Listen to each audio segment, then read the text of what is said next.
মণ্ডপকে ভাঙচুর করে লুটপাট করা হয়েছে। আমাদের সাতক্ষীরার যে কেন্দ্রীয় মন্দির, সেই কেন্দ্রীয় মন্দিরে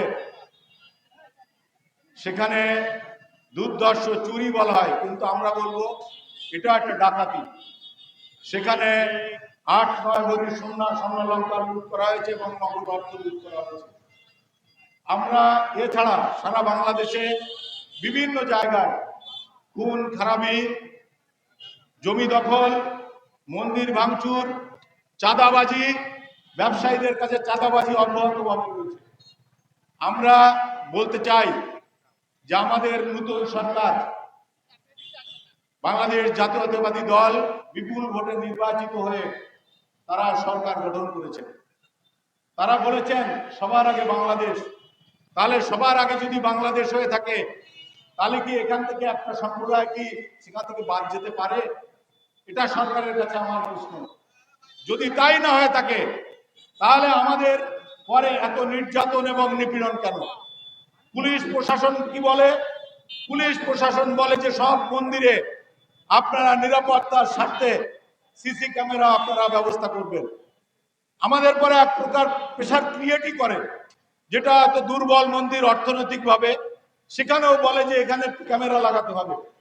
আমরা কষ্ট করে লোকের কাছ থেকে অর্থ উপার্জন অনুদান নিয়ে আমরা সেসব জায়গায়, বীরেন্দা সামনে দাঁড়ান, সামনে তাকান বীরেন্দা, আমরা সেসব জায়গায় সিসি ক্যামেরা লাগিয়ে থাকি। কিসের স্বার্থে?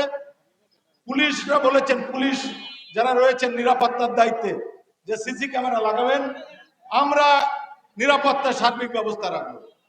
আপনারা দেখেছেন যে সাতক্ষীরা যে কেন্দ্রীয় মন্দির, সেখানে সিসি ক্যামেরায় যে দুর্বৃত্ত এই ঘটনাটা ঘটিয়েছে তার ছবি রয়েছে এবং হাতে দেশীয় অস্ত্র রয়েছে। তাহলে কই এতদিন ধরে হয়ে গেল কোথায়? আমরা তো সেই সন্ত্রাসী বা দস্যুদের টিকিটাও তো আমরা আপনাদেরকে গ্রেফতার করার জন্য দেখছি না। অবিলম্বে আমার মাকে যে গণধর্ষণ করেছে, আমার ভাইদের যে অত্যাচার করেছে, হত্যা করেছে, আমার মন্দির ব্যবসায়ী প্রতিষ্ঠানে যারা হামলা করেছে, আমার সম্প্রদায়ের মানুষের কাছে যারা চাঁদাবাজি অব্যাহত রেখেছে, আমি অবিলম্বে সরকারের কাছে জানাতে চাই। আপনারা জানেন যে আমার এই সম্প্রদায়ের মানুষ 12ই ফেব্রুয়ারির নির্বাচনে শতভাগ কেন্দ্রে উপস্থিত হয়ে ভোট দিয়ে আপনাদেরকে নির্বাচিত করে এই সংসদে সরকার গঠন করে সংসদে যাওয়ার জন্য অংশগ্রহণ করেছে। কাজেই আমাদের আপনাদের দায়িত্ব আছে। Tit for ট্যাট।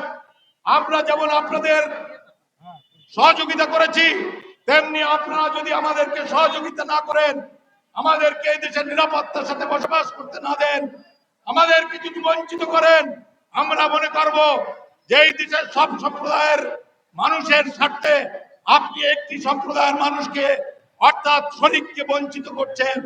শরিক বঞ্চিত করে কখনো দেশের উন্নয়ন সম্ভব নয়, কখনো সম্ভব নয়।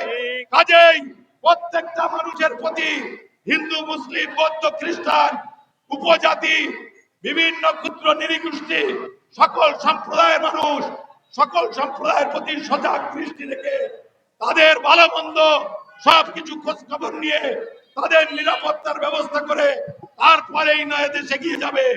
আমি অবিলম্বে যারা এই ধরনের কুকর্ম ঘটিয়েছে, যারা হত্যার সাথে জড়িত, যারা ধর্ষণের সাথে জড়িত, যারা মন্দির ভাঙচুরের সাথে জড়িত, যারা মন্দির ডাকাতির সাথে জড়িত, যারা চাঁদাবাজের সাথে জড়িত, অবিলম্বে তাদের গ্রেফতার পূর্বক এই সরকারের কাছে দৃশ্যমান বিচারের প্রত্যাশা রেখে